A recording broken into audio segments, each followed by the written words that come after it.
you must know me. I'm Nodian Bleaksay, a watcher from Beyond the Bleak. Welcome to this very special revisiting of the events that I followed as it was happening nearly 20 years ago. That's right. The group that eventually called themselves Provokers found themselves inside the Wayward Wanderer. Unknown to each other previously, they bonded quickly when a bar fight broke out. After sending a half-orc fleeing, they spoke with the proprietors of the tavern, Rhian and Riorge. One of many refugees from Brook came in looking for relief. Brook had been the victim of Gevault raiders, and these people were the only survivors. A man on a Griffon had been seen above the town during its downfall. We know that one as the Corruptor. Seeing the group banded together with a mission to stop the fallen convoker, they were asked one more favor. Retrieve the relic from the Temple of Gefion to help rebuild Brook when the time is right. They agree to help and start on their way, calling themselves Provokers. A better choice than frolicking rhinos, if you ask me. Once they arrived at the smoldering town of Brook, they made their way to the Temple of Gefion, and found there some remaining Gevault raiders discussing the return of this convoker, known as the Corruptor. The Provokers took combative action, and for some reason, my senses ajarred here for a moment. I got a vision of explosions and momentary flashes of the Provokers at insane levels of power. It was strange. Anyway, they held two of those raiders captive, and they spilled the beans on the Corruptor's plan to level Falhast, using an army of Gevault raiders. They bound the raiders and continued deeper into the temple, where they encountered a puzzling statue. After Brasswick demonstrated the power of his lips, the path forward opened into a crypt.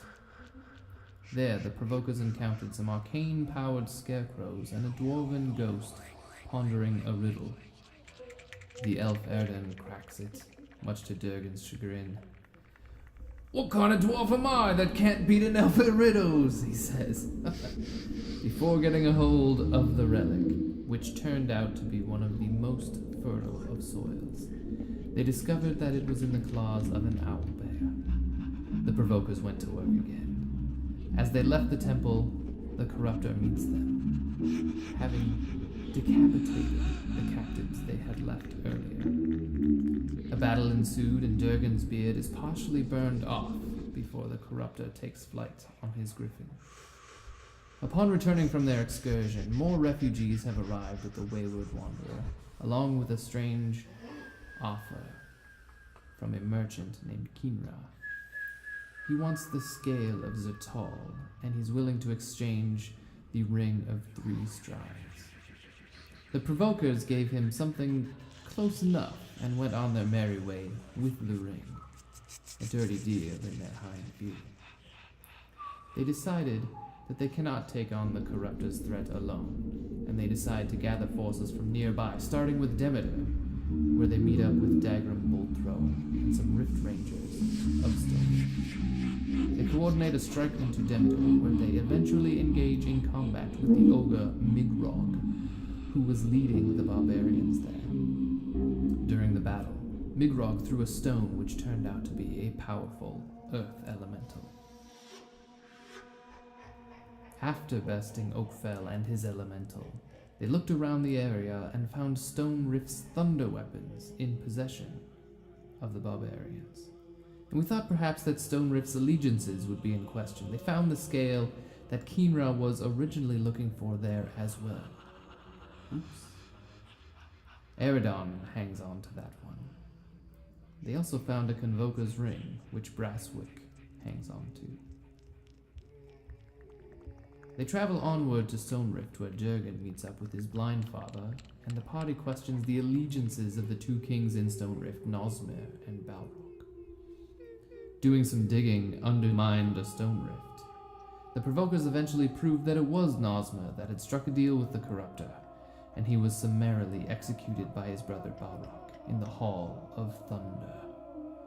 He offered no excuse for his treason, just that he was pushing Balrog to action against the Corruptor.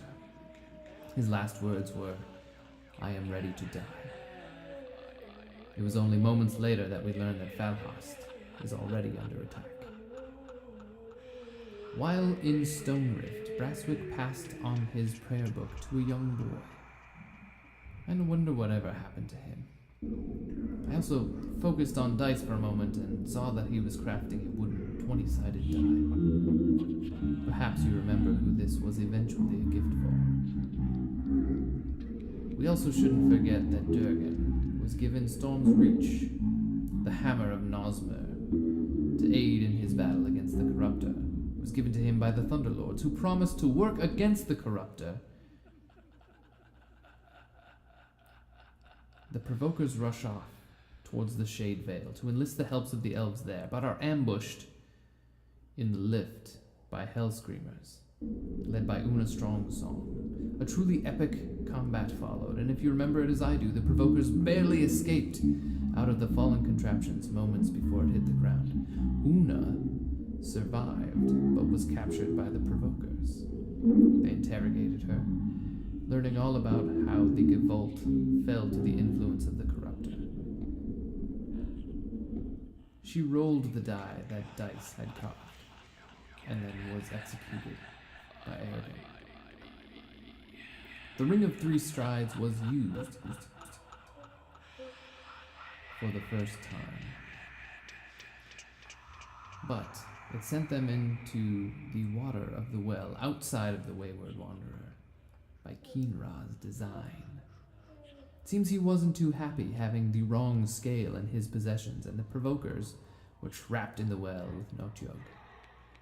Eventually, they escaped by giving Keenra what he wanted, the scale of Zertal, and they nearly died in the bargain. What was that? Time is working against me at the moment. I must hurry. The chief chronicler does not wait well. They travel to the Shade Vale, where Aerodin meets his father and receives the bone blade that he once wielded. His sister is still sick with Rotlong, and the matron tasks him with finding out what the orcs stole from the Corruptor.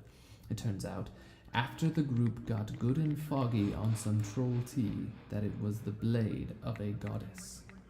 They were attacked with this new weapon, and to my surprise, the Corruptor's face was that of a normal human, attractive even. The helmet that fell during that battle made a great addition to Durgan's Warhammer. The orcs from Skull Ridge attack Shade Vale, killing Matron Elmira and sending the survivors into the dangerous troll tunnels. It turns out that Aerodin's sister Lerowise is a powerful druid, and Mir Stonegaze seems to trust her to lead these refugees. They find their way to Fulgrim, where Brasswick is united with an old friend, and the rest of the Provokers wind up meeting Emery Suresteel, a wayward convoker.